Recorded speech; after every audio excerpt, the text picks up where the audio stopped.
Welcome to SN news. ముందుగా headlines చూద్దాం. పార్వతీపురం మన్యం జిల్లా కురుపాంలో ప్రజాగలం సభ. ఎండలు మండిపోతున్నా ప్రజల ఉధృతి తగ్గడం లేదన్న చంద్రబాబు. ఫ్యాన్ నుంచి గాలి కూడా రావడం లేదని ఎద్దేవా. జగన్ ఉత్తుత్తి బటన్లు నొక్కి ప్రజలను మోసం చేస్తున్నారని విమర్శలు.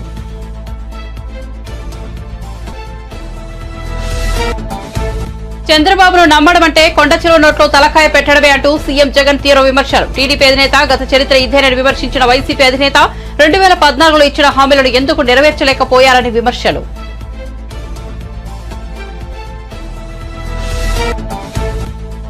దేవుడు గుడిలో ఉండాలి, భక్తి గుండెల్లో ఉండాలన్న రేవంత్ రెడ్డి. రాముడు, హనుమాన్ జయంతి, బతుకమ్మ ఎన్నికల సమయంలోనే బీజేపీకి గుర్తుకు వస్తాయని విమర్శ. మోదీ 10 ఏళ్ల పాలనలో ఇచ్చింది గాడిద గుడ్డు అన్న రేవంత్ రెడ్డి.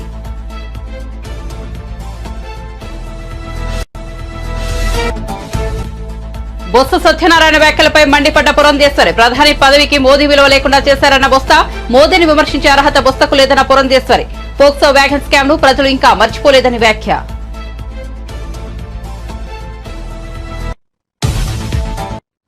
ఇక వార్త వివరాల్లోకి వెళ్తే టీడీపీ అధినేత చంద్రబాబు పార్వతీపురం మన్యం జిల్లా కురుపాం నియోజకవర్గంలో ఏర్పాటు చేసిన ప్రజాగలం బహిరంగ సభకు హాజరయ్యారు. ఈ సందర్భంగా ఆయన ప్రసంగిస్తూ కురుపాం సభకు హాజరైన ప్రజానీకాన్ని చూస్తుంటే గెలుపు ఖాయంగా అనిపిస్తోందని పేర్కొన్నారు. కురుపాం అసెంబ్లీ స్థానం నుంచి టీడీపీ అభ్యర్థిగా తోయక జగదీశ్వరి పోటీ చేస్తున్నారని, ఆమె ఆదివాసీ బిడ్డ అని వెల్లడించారు. మీ ఇంటిలో ఒక బిడ్డ ఎమ్మెల్యేగా పోటీ చేస్తోందని, జగదీశ్వరిని ఆదరించాలని పిలుపునిచ్చారు. ఎంపీగా బీజేపీ అభ్యర్థి గీతా పోటీ చేస్తున్నారని, కమలం పువ్వుపై ఓటేసి ఆమెను గెలిపించాలని అన్నారు. గిరిజన మహిళను రాష్ట్రపతిగా చేసిన పార్టీ బీజేపీ అని కొనియాడారు. ఎండలు మండిపోతున్నా ప్రజల ఉధృతి తగ్గడం లేదని, ఈ దెబ్బకు ఫ్యాన్ ముక్కలైపోవడం ఖాయమని, ఫ్యాన్ నుంచి గాలి కూడా రావడం లేదని, ఎన్నికలయ్యాక చెత్తబుట్టిలో పడేయాలని పేర్కొన్నారు. వచ్చినప్పుడు కురుపాం అదిరిపోయింది, దద్దరిల్లింది. గెలుపు మనదే అని చాటి చెప్పింది అవునా కాదా తమ్ముళ్ళు అడుగుతున్నా. ముందుగా ఇక్కడ ఎమ్మెల్యేగా పోటీ చేస్తున్నటువంటి తోయక జగదీశ్వరి గారు ఒక మామూలు గిరిజన బిడ్డ, ఆదివాసి బిడ్డ, మీ బిడ్డ. తెలుగుదేశం పార్టీ ఇన్ఛార్జిగా పెట్టి ఈరోజు మామూలు వ్యక్తికి ఎమ్మెల్యే సీట్ ఇచ్చామంటే అది తెలుగుదేశం పార్టీ. అందుకే మిమ్మల్ని కోరుతున్నాం, మీ ఇంటిలో ఒక బిడ్డ, మీ బిడ్డ ఎమ్మెల్యేగా పోటీ చేసినప్పుడు ఆదరిస్తారా లేదా తమ్ముళ్ళు అని మిమ్మల్ని అడుగుతున్నా. మైక్ సౌండ్ పెంచు. అదే మరిగా గీత గారు ఎంపీగా పోటీ చేస్తున్నారు. అనుభవం ఉన్న వ్యక్తి, ఇప్పటికే ఒకసారి ఎంపీగా పనిచేశారు. నేను ఒకటే మిమ్మల్ని కోరుతున్నా, ఇప్పుడు కూటమి అభ్యర్థి, బీజేపీ అభ్యర్థి గీత గారు. గీత గారి సింబల్ కూడా కమలం పువ్వు. తమలో అందరిని అడుగుతున్నా, దేశానికి ఒక ప్రెసిడెంట్ గా ఒక గిరిజన మహిళను చేసిన పార్టీ బీజేపీ పార్టీ అని చెప్పి నేను మీకు తెలియజేస్తున్నా. ఇది గిరిజనులకు గౌరవమా కాదా అని మిమ్మల్ని అడుగుతున్నా. అడిగితే గీత గారిని, రాజేశ్వరిని గెలిపించే బాధ్యత మీకుందా లేదా అని అడుగుతున్నా. ఇంకొక పక్క జన సైనికులు చాలా ఉత్సాహంగా ఉన్నారు. తమ్ముళ్ళు మీరు పెరగాలి, ఇంకా స్పీడ్ పెంచాలి. మీరు కూడా కలిసి ఇక్కడ జగదీశ్వరి గారికి సైకిల్ గుర్తుకి, గీత గారికి కమలం పువ్వు గుర్తుకు ఓటేసి గెలిపించాలి.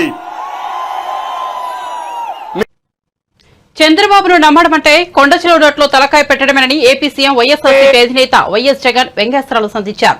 చంద్రబాబు గత చరిత్ర చెప్పిన సత్యం ఇదేనని, అందరూ ఈ విషయాన్ని గుర్తుంచుకోవాలని వ్యాఖ్యానించారు. సాధ్యం కాని హామీలతో చంద్రబాబు ఇచ్చిన మేనిఫెస్టోకు ఇదే అర్థమని మోసపోవద్దని ఓటర్లను ఆయన అభ్యర్థించారు. ఏపీ అసెంబ్లీ ఎన్నికలు 2024 ప్రచారంలో భాగంగా రాజంపేట బహిరంగ సభలో ఆయన మాట్లాడారు. ముగింపు మళ్ళీ మోసపోవటమే. చంద్రబాబును నమ్మటము అనంటే కొండ చిలువ నోట్లో తలకాయ పెట్టడమే అన్నది ప్రతి ఒక్కరిని కూడా గుర్తుంచుకోమని కోరుతా ఉన్నా. ఇదే తన గత చరిత్ర చెప్పిన సత్యం. ఇదే సాధ్యం కాని హామీలతో తానిచ్చిన మేనిఫెస్టోకు ఇదే అర్థం. ఈ విషయాలు ప్రతి ఒక్కరిని కూడా గుర్తుపెట్టుకోవాల్సిందిగా కూడా మీ అందరితో కూడా సవినయంగా కోరుతా ఉన్నా. మొన్న ఈ మధ్యనే చంద్రబాబు ప్రధానమంత్రిని, దేశ హోంమంత్రి గారిని ఏపీలో వీరందరితో కూడా ఉమ్మడి సభలు పెట్టిస్తా ఉన్నాడు. ఈ ఉమ్మడి సభలు పెడుతూ చంద్రబాబు నాయుడు ప్రధానమంత్రి, అమిత్ షాను, చంద్రబాబు నాయుడు వీళ్ళందరితో కూడా ఉమ్మడి సభలు పెట్టిస్తా ఉన్నప్పుడు ప్రజలంతా కూడా ఏం ఆశించారు వీళ్ళ దగ్గర నుంచి? ప్రధానమంత్రి వస్తా ఉన్నాడు, అమిత్ షా వస్తా ఉన్నాడు, చంద్రబాబు నాయుడు పక్కన కూర్చోబెట్టుకొని వీళ్ళందరితో సభలు పెట్టిస్తా ఉన్నారు కదా. మరి వీరందరి దగ్గర నుంచి ప్రజలందరూ ఏం ఆశించారు? ప్రజలందరూ కూడా 10 ఏళ్ల క్రితమే మనకు రావాల్సిన ప్రత్యేక హోదా కనీసం ఇప్పటికైనా కూడా వీళ్ళు ఇస్తారేమో, ఈ మాట వాళ్ళ నోట్లో నుంచి వస్తుందేమో అని ప్రజలందరూ ఎంతో ఆశగా ఎదురు చూశారు. కానీ ఈ ప్రకటన చేస్తారేమో అని చెప్పి ఎదురు చూసిన ప్రజలు నిరాశ మిగిలింది. ప్రజలకు, రాష్ట్ర ప్రజలకు కావాల్సిన ఒక్క మాట కూడా మాట్లాడకుండా చంద్రబాబు నాయుడికి ఏం కావాలి, దత్తపుత్రుడికి ఏం కావాలి, వదినమ్మకి ఏం కావాలి, దుష్ట చతుష్టయానికి ఏం కావాలి అని వీళ్లకు సంబంధించిన మాటలు మాత్రమే మాట్లాడి మన మీద 4 రాళ్లు వేసి మొన్నటిదాకా ఇదే చంద్రబాబును, అదే మోడీ గారు ఇంతటి అవినీతి పరుడు దేశ చరిత్రలో ఎవడు ఉండడు అని చెప్పిన అదే నోటితోనే దేవుడు గుడిలో ఉండాలి, భక్తి గుండెల్లో ఉండాలి. పోలింగ్ బూత్ లో ఓట్ల కోసం అడుక్కునే బిచ్చగాళ్లలాగా రాముడినో హనుమంతుడినో వాడుకున్నారంటే మిమ్మల్ని ఆ దేవుడు కూడా క్షమించడని చెప్పి బీజేపీ వాళ్ళని చెబుతున్నా అని తెలంగాణ ముఖ్యమంత్రి రేవంత్ రెడ్డి అన్నారు.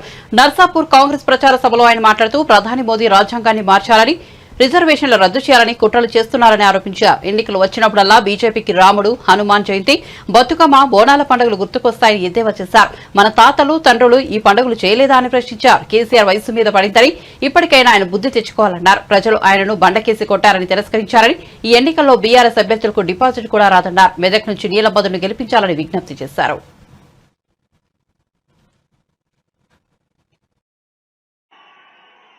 మాదిగల ఏబిసిడి వర్గీకరణ కోసం ముదిరాజులు బీసీడీ గ్రూప్ నుంచి ఏ గ్రూప్ లకు తేవడం కోసం ఈనాడు బీజేపీ నరేంద్ర మోడీ రాజ్యాంగాన్ని మార్చాలని, రిజర్వేషన్లు రద్దు చేయాలని, దళితులు, గిరిజనులకు, బలైన వర్గాలకు వ్యతిరేకంగా కుట్ర చేస్తున్నారు. కాబట్టి మిత్రులారా, రేపు జరగబోయే ఎన్నికల్లో బీఆర్ఎస్ బీజేపీని బొంద పెట్టాలి, నీల మధును గెలిపించాలి.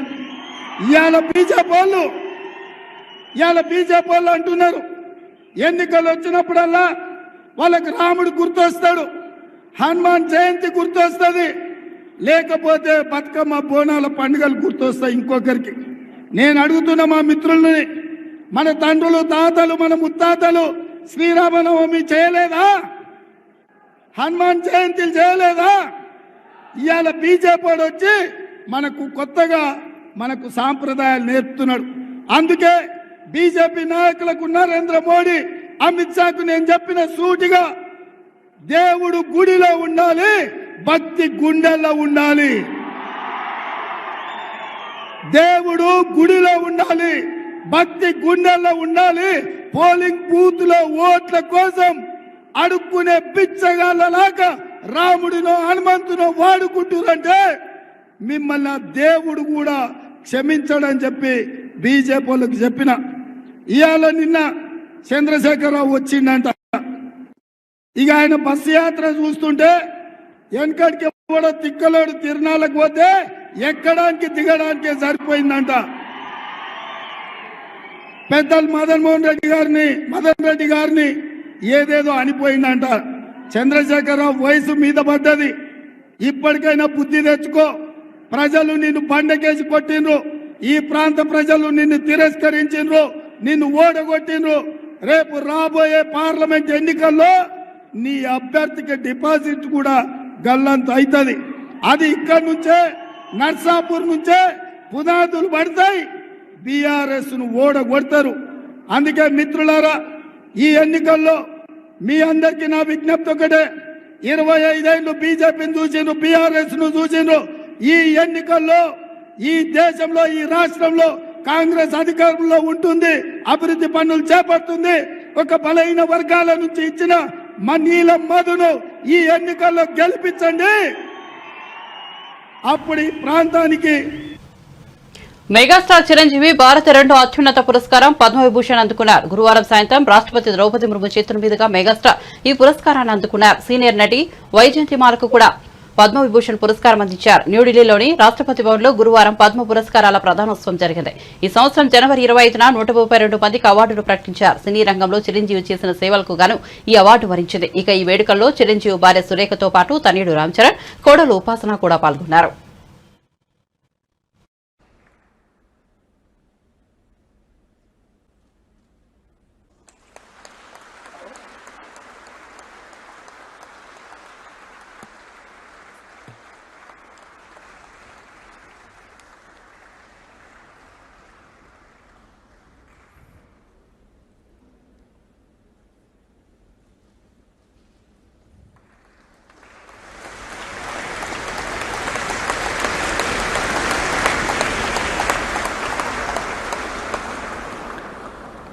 पद्म भूषण जस्टिस सुश्री एम फातिमा बीवी मरणोपरांत लोक कार्य उनकी बहन. ఏపీలో ఈ 5 ఏళ్లలో అభివృద్ధి శూన్యమని, రాష్ట్రాన్ని అప్పుల పాలు చేశారని విపక్షాలు చేస్తున్న విమర్శలపై రాష్ట్ర ప్రభుత్వ సలహాదారు సజ్జల రామకృష్ణారెడ్డి మీడియా సమావేశం ద్వారా వివరణ ఇచ్చారు. ఈ 4 ఏళ్ల 10 నెలల సమయంలో పయనీర్ అల్యూమినియం, అపోలో ట్రైస్, గ్రాసిక్ ఇండస్ట్రీస్, గాయత్రి వంటి భారీ పరిశ్రమలు వచ్చాయని, ఇవన్నీ 1000 కోట్లు, 2000 కోట్లకు పైబడి పెట్టుబడులు పెట్టిన సంస్థలని వివరించారు. భోగాపురం అంతర్జాతీయ విమానాశ్రయం, కర్నూలు ఎయిర్పోర్ట్, రాష్ట్రంలో 17 మిలిటరీ కాలేజీలు, 10 ఫిషింగ్ హార్బర్లు, 6 ఫిష్ ల్యాండింగ్ సెంటర్లు, ఇదంతా మా ప్రభుత్వంలో జరిగిన అభివృద్ధి కాదా అని ప్రశ్నించారు. మధ్యలో కోవిడ్ వచ్చిందన్న సంగతి మర్చిపోరాదని సజ్జల పేర్కొన్నారు. 2 ఏళ్లు కోవిడ్ తోటి సరిపోయిందని, ఆ సమయంలోనూ ప్రభుత్వం యాక్టివ్ గానే ఉందని స్పష్టం చేశారు. కోవిడ్ సంక్షోభం వేళ వాలంటీర్లు, సచివాలయ సిబ్బంది, వైద్యారోగ్య సిబ్బంది, ఇతర క్షేత్రస్థాయిలో సిబ్బంది అందించిన సేవలు బ్రహ్మాండంగా ఉన్న సంగతి అందరికీ తెలుసునని పేర్కొన్నారు. కాక ఇంకా రియల్ డెవలప్మెంట్, వీళ్ళు అనుకుంటున్న డెవలప్మెంట్ కూడా జరుగుతుందా లేదా ఇన్ఫ్రాస్ట్రక్చర్ పరంగా కానీ, వీటిని అడ్రస్ చేసినప్పుడు చూసినప్పుడు ఖచ్చితంగా వాళ్ళు పాయింట్అవుట్ చేయడమే అట్నుంచి చాలామంది అమాయకంగా కానీ, ఆలోచనా పరులు కూడా, లేదా ఈ ప్రచారం నమ్మడం ద్వారా కానీ దుష్ప్రచారం ఏదైతే జరుగుతుంది, రాష్ట్రంలో అభివృద్ధి అనేది లేనే లేదు, ఎలాంటి అభివృద్ధి లేకుండా కేవలం సంక్షేమం మీదే జగన్మోహన్ రెడ్డి గారు దృష్టి పెట్టినందువల్ల రాష్ట్రం నడక కుంటుబడింది అని కూడా భావించే వాళ్ళు కూడా ఉన్నారు. అలాంటి వాళ్ళందరికీ చెప్తూనే ఉన్నా, ఎన్నిసార్లు చెప్పినా, ఎక్స్ప్లెయిన్ చేసినా, చూపించినా, ఈవెన్ బయట నుంచి వచ్చిన మీడియా వాళ్ళు కానీ వాళ్ళు కూడా అదే దృష్టితో అడుగుతుంటారు. మా పార్టీ వాళ్ళు కానీ మేము కానీ చెప్తూనే ఉన్నాం, ఇప్పుడు జరుగుతున్నది డెవలప్మెంట్ కాకుండా ఎట్లా పోతుందని. దాని మీద అయినా సరే ఆ వర్షన్ సరిగా ఇది లేకపోవడము, లేక అప్పటికే ఒక ఒపీనియన్ వచ్చినందువలన దాని గురించి పూర్తిగా అవగాహన లేమి కనపడుతుంది. ఇప్పుడు రాష్ట్రంలో కొన్ని సెక్షన్స్లో డెవలప్మెంట్ అంటే ఏదో 2 బిల్డింగ్లో ఒక 2 బిల్డింగ్లో కాదు, ఎంటైర్ రాష్ట్రం ఒక బూస్టర్ డోస్ ఇచ్చినట్టుగా ఏ రకంగా అభివృద్ధి పదాన పోతోంది అన్నప్పుడు అభివృద్ధికి నిర్వచనం ఏది, ఇవి అకాడమిక్ డిస్కషన్లు కూడా జరుగుతుంటాయి. కానీ నేను వాటి జోలికి పోదలుచుకోలేదు. మన జీవితాల్లో మార్పు వచ్చిందా లేదా, ఆ మార్పు మన కాళ్ల మీద మనం నిలబడేట్టు చేస్తుందా లేదా, ఇది కాక ఇంకా రియల్ డెవలప్మెంట్ వీళ్ళు అనుకుంటున్న డెవలప్మెంట్ కూడా జరుగుతుందా లేదా ఇన్ఫ్రాస్ట్రక్చర్ పరంగా కానీ, వీటిని అడ్రస్ చేసినప్పుడు చూసినప్పుడు ఖచ్చితంగా రిమార్కబుల్ పాజిటివ్ చేంజ్ అనేది అందరికీ కనపడుతోంది. దాంట్లో ఎక్స్పీరియన్స్ కూడా అవుతున్నాం. అయితే అది డెవలప్మెంట్ అనడానికి మనం ఇలాంటి వాళ్లకు సంశయాత్మక వీళ్లకు అంత ఇష్టపడట్లేదేమో అని అనిపిస్తుంది. అందుకోసమే దాని గురించి ఇంకోసారి చెప్దామని అనుకున్నాం. మనం 19లో అధికారంలోకి రాగానే జగన్మోహన్ రెడ్డి గారు తీసుకొచ్చిన ఓ పెద్ద విప్లవాత్మకమైన చేంజ్ ఏదైతే ఉందో, మనకు విలేజ్ సెక్రటేరియట్స్, వార్డ్ సెక్రటేరియట్స్ తీసుకురావడం, కానీ డెలివరీ మెకానిజం కింది వరకు తీసుకెళ్లాం. అంటే గవర్నమెంట్ను డోర్ స్టెప్స్ దగ్గరికి తీసుకెళ్లాం. అది తీసుకొచ్చిన మార్పు, దానివల్ల కేవలం 1,25,000, 1,30,000 ఉద్యోగాలు వీటికి రావడం మాత్రమే కాదు, ఈ 15,000 విలేజ్ వార్డు సెక్రటేరియట్స్ ద్వారా. తద్వారా ఏమైందంటే ఎంటైర్ గవర్నమెంట్ సర్వీసెస్ అన్ని కిందికి వెళ్లడమే కాకుండా గవర్నమెంట్ ప్రభుత్వం చేస్తున్న ప్రతి రూపాయి కూడా అకౌంటబిలిటీ రావడము, ఏం జరుగుతుందో తెలియడం, అది దాని ద్వారా డెవలప్మెంట్ వరకు ఎంత జరుగుతుందో కూడా తెలియడం, ఇవి కూడా జరుగుతున్నాయి. దానివల్లనే ఒక్క స్ట్రోక్తో ఇవి పెట్టిన తర్వాత వైఎస్ఆర్సీపీ పాలనతో ఏపీ ఇప్పటికే నాశనమైందని, మరోసారి అధికారం ఇస్తే ఇంకేం మిగలదని జనసేన రాష్ట్ర ప్రధాన కార్యదర్శి నాగబాబు ఆరోపించారు. జగన్ పాలనలో కియా, అమరరాజా వంటి ప్రతిష్టాత్మక కంపెనీలు రాష్ట్రం నుంచి వెళ్లిపోయాయన్నారు. ప్రజలను భయభ్రాంతులకు గురిచేస్తున్న వైఎస్ఆర్సీపీకు ఈ ఎన్నికల్లో ప్రజలు గుణపాఠం చెప్పాలని నాగబాబు పిలుపునిచ్చారు. నీతి నిజాయితీ ఉన్న పవన్ కళ్యాణ్, పరిపాలనా దక్షత ఉన్న చంద్రబాబు, దేశాన్ని ముందుకు నడిపిస్తున్న మోదీకి మద్దతు ఇవ్వాలని నాగబాబు కోరారు. ఇప్పటికే 75% నాశనం అయిపోయింది. ఇంకొక అవకాశం వీళ్ళకి కనుక ఇచ్చామంటే అంటే ఇంక మనం ఎవ్వరం కూడా రిపేర్ కూడా చేయలేనటువంటి పరిస్థితులకు వెళ్ళిపోతాం. ఆడపిల్లలకి రక్షణ లేదు, రైతులకి ఎటువంటి సపోర్ట్ లేదు, కొత్త వ్యాపారస్తులు కానీ కొత్త ఇండస్ట్రియలిస్ట్ అవకాశం లేదు. ఇది వీళ్ళ యొక్క ప్రభుత్వం యొక్క విధానం. కొత్తగా ఇండస్ట్రియలిస్ట్ ఏమైనా రావాలంటే మాకు ఎంత ఇస్తావని కాదు, మాకు ఎంత షేర్ ఇస్తున్నావు, 40%, 48% అని. ఏ ఇండస్ట్రియలిస్ట్ ముందుకు వస్తాడు? అమర్రాజా బ్యాటరీ ఓనర్, ఆయన ఎంపీ, ఆయన 2వ యూనిట్ పెడదామంటే అతన్ని ఆంధ్రప్రదేశ్ లేకుండా తరివేస్తే హైదరాబాద్ తరలిపోయి అక్కడ వ్యాపారం పెట్టాడు. అక్కడ కొన్ని వందల మందికి జాబ్స్ ఇచ్చాడు. అలాగే కియా కంపెనీ అనదర్ యూనిట్ని ప్రారంభించే ముందు వాళ్ళను కూడా ఇలాగే డబ్బు కోసం పీడిస్తే ఈ వైసీపీ ప్రభుత్వం వాళ్ళు మీతో మాకెందుకు రా నాయన అని చెప్పి ఆ కియా కంపెనీ కొత్త యూనిట్ని బెంగళూరులో పెట్టుకున్నారు. ఇది వీళ్ళు చేసేది. ఇలా చెప్పుకుంటూ పోతే మహాభారతం, రామాయణం ఇవేవి కూడా సరిపో, అంత కరప్షన్ వీళ్ళ దగ్గర ఉంది. ప్రజలను చూసి ప్రభుత్వం భయపడాలి కానీ ప్రభుత్వాన్ని చూసి ప్రజలు భయపడకూడదు అనే ఒక మాట ఉంటుంది. కానీ మన దురదృష్టం ఏంటంటే ప్రభుత్వాన్ని చూసి కామన్ మెన్ భయపడుతున్నారు. కామన్ మెన్ జోలికి వెళ్ళినటువంటి ఏ ప్రభుత్వాన్ని కూడా ప్రజలు క్షమించరు. మేబీ ఇప్పుడు వాళ్ళు మాట్లాడలేకపోవచ్చు, కానీ సామాన్య ప్రజలు ప్రభుత్వాన్ని డైరెక్ట్గా విమర్శించలేకపోయినా ఎలక్షన్స్లో ఈవీఎం మిషన్ల మీద ఈ ప్రభుత్వం యొక్క వ్యతిరేకతని, ప్రభుత్వం మీద వాళ్ళకున్న అసహ్యాన్ని అక్కడ చూపిస్తారు. ఆ పరిస్థితి వైసీపీకి త్వరలోనే దాపురించబోతుంది. My dear voters, beware of YCP government. చాలా చోట్ల చెప్తాం బీవేర్ ఆఫ్ ర్యాబిట్ డాగ్స్ అని. పిచ్చి కుక్కలకు దూరంగా ఉండండి అని చెప్తారు, అది ఇక్కడ కుక్కలున్నాయి జాగ్రత్త అని చెప్తారు.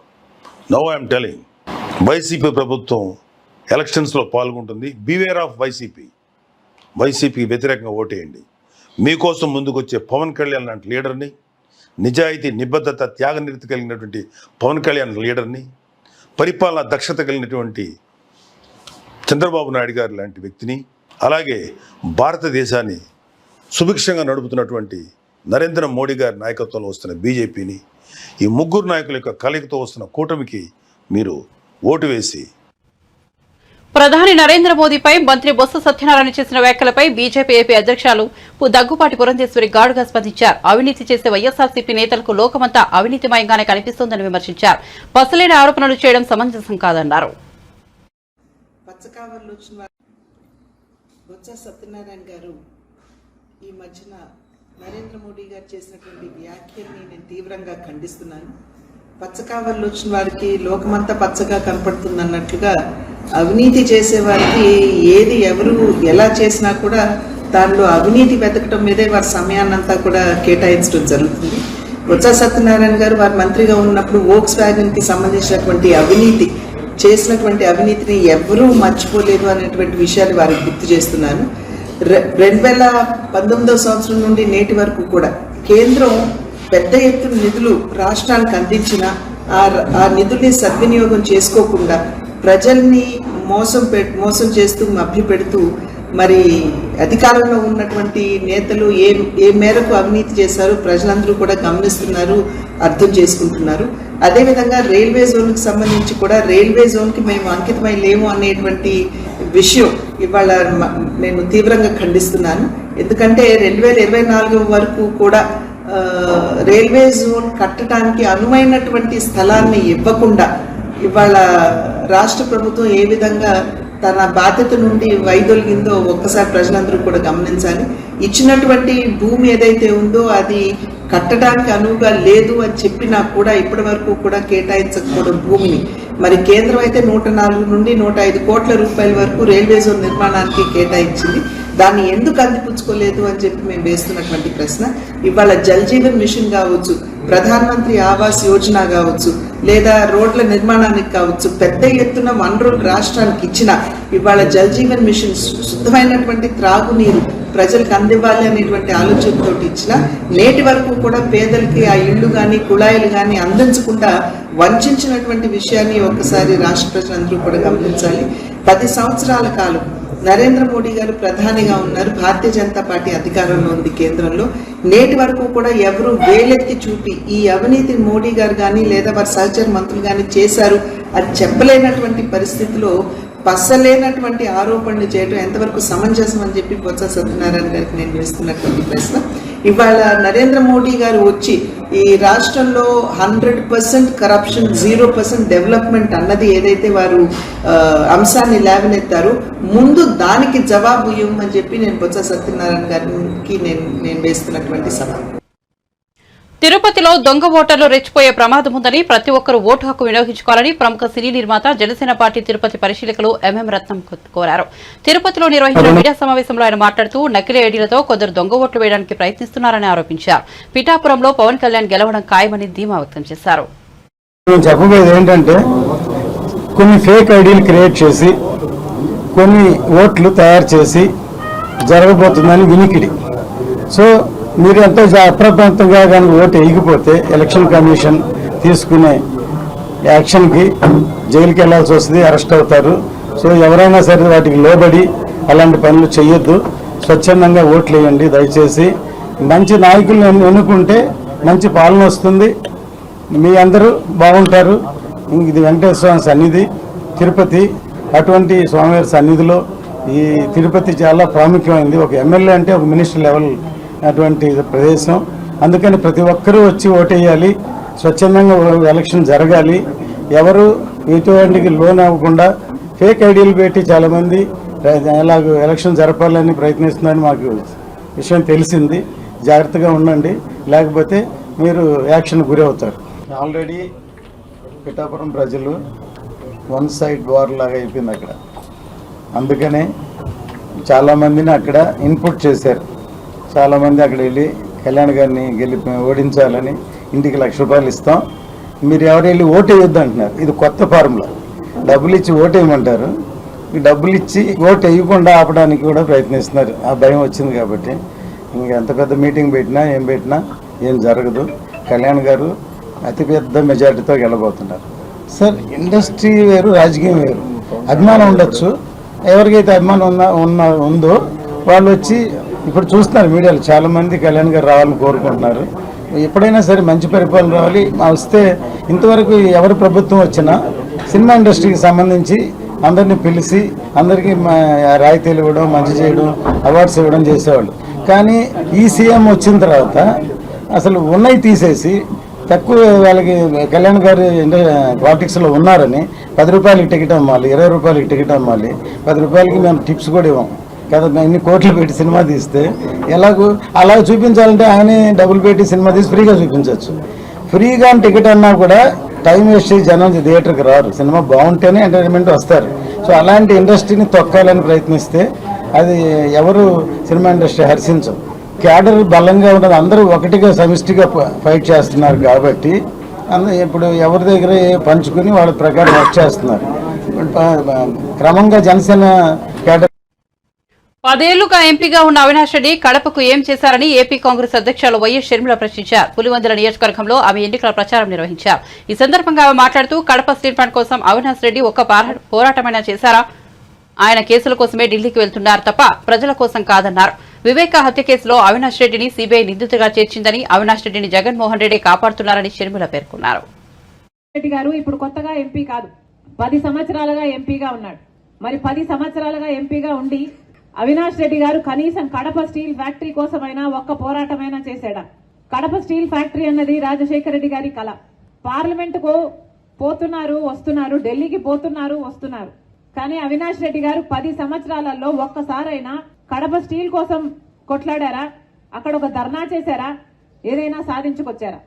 ఢిల్లీకి వెళ్ళినప్పుడల్లా సిబిఐ కోసం ఆయనను కోసం వెళ్తున్నారు తప్పితే కడప స్టీల్ ఫ్యాక్టరీ కోసమో ఓట్లేసిన మీకు మళ్ళీ ఏదైనా చెయ్యాలి అన్న తపన మాకైతే కనిపించలేదు. కాబట్టి ఈరోజు రాజశేఖర రెడ్డి బిడ్డ ధైర్యంగా నిలబడింది. నేనైతే మేలు చేయగలను అన్న నమ్మకం నాకుంది.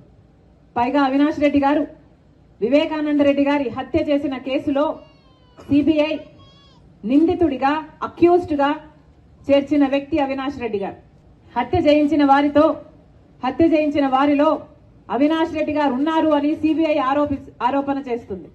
మరి 5 సంవత్సరాలైంది వివేకానంద రెడ్డి గారు చనిపోయి, హత్య చేయబడి, గొడ్డలితో 7 సార్లు నరికి వివేకానంద రెడ్డి గారిని హత్య చేయడం జరిగింది. 5 సంవత్సరాలైంది. ఈ రోజు వరకు కూడా వివేకానంద రెడ్డి గారి హత్య కేసులో న్యాయం జరగలేదు. సునీతారెడ్డి వివేకానంద రెడ్డి గారి బిడ్డ, తిరగని కోర్టు లేదు, ఎక్కని మెట్టు లేదు, తట్టని తలుపు లేదు న్యాయం కోసం. 5 సంవత్సరాలుగా పోరాటం చేస్తున్నా కూడా ఈ రోజు వరకు న్యాయం జరగలేదు. ఎందుకంటే సాక్షాత్ జగన్మోహన్ రెడ్డి గారు ముఖ్యమంత్రి హోదాలో ఉండి అవినాష్ రెడ్డి గారు చేయించారు అని సిబిఐ చెప్తున్న అవినాష్ రెడ్డి గారిని కాపాడుకుంటూ వచ్చాడు జగన్మోహన్ రెడ్డి గారు. 5 సంవత్సరాలు కాపాడటమే కాకుండా ఇప్పుడు మళ్ళీ అవినాష్ రెడ్డికి టికెట్ ఇవ్వడం జరిగింది జగన్మోహన్ రెడ్డి గారు. అంటే జగన్మోహన్ రెడ్డి గారు చెప్పదలుచుకున్నది, ఇలా హత్య చేయించిన వాళ్ళే మళ్ళీ అధికారంలోకి రావాలి, అధికారం వాడుకొని తప్పించుకొని తిరగాలి, ఇలాంటి వాళ్ళే మళ్ళీ చట్టసభలకు వెళ్ళాలి అని. బులెటిన్ ముగించే ముందు హెడ్లైన్స్ మరోసారి చూద్దాం. పార్తీపురం మన్యం జిల్లా కురుపాంలో ప్రజాకలం సభ. ఎండలు మండిపోతున్నా ప్రజల ఉధృతి తగ్గడం లేదన్న చంద్రబాబు. ఫ్యాన్ నుంచి గాలి కూడా రావడం లేదని ఎద్దేవా. జగన్ ఉత్తుత్తి బట్టల్లోకి ప్రజలను మోసం చేస్తున్నారని విమర్శలు.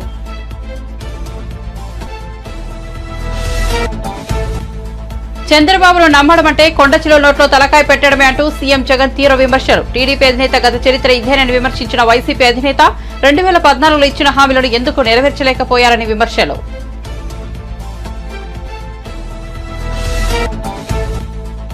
దేవుడు గుడిలో ఉండాలి, భక్తి గుండెల్లో ఉండాలన్న రేవంత్ రెడ్డి. రాముడు హనుమాన్ జయంతి, బతుకమ్మ ఎన్నికల సమయంలోనే బీజేపీకి గుర్తుకు వస్తాయని విమర్శ. మోదీ 10 ఏళ్ల పాలనలో ఇచ్చింది గాడిద గుడ్డు అన్న రేవంత్ రెడ్డి.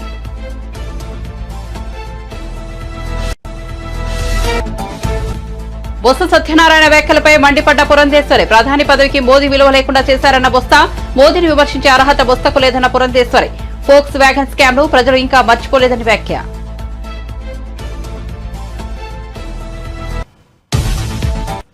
మరిన్ని అప్డేట్స్ కోసం చూస్తూనే ఉండండి SN న్యూస్.